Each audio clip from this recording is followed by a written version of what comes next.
В Национальной библиотеке Республики прошел межрегиональный форум чувашских краеведов.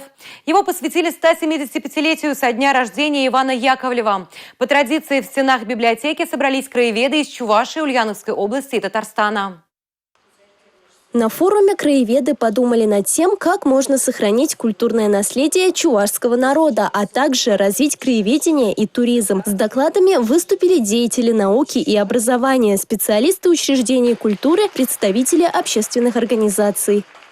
В нашем районе уже сформирована команда по развитию сельского туризма в Красноармейском районе, то есть Тракьень, как мы обычно говорим. Уже разработаны 4 маршрута, по которым мы уже приглашаем туристов для ознакомления артефактами нашего района. В ходе форума краеведы также обсудили вопросы творческой работы с наследием Ивана Яковлева в архивах, музеях и библиотеках. Сегодня краеведы занимают важное место в изучении истории и культуры родного края. Благодаря им вышли ряд энциклопедий районных.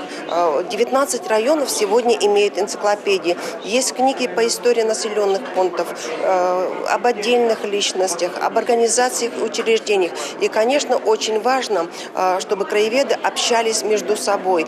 Межрегиональный форум чувашских краеведов прошел на достойном уровне и стал знаменательным событием в череде мероприятий, посвященных юбилею Ивана Яковлевича Яковлева.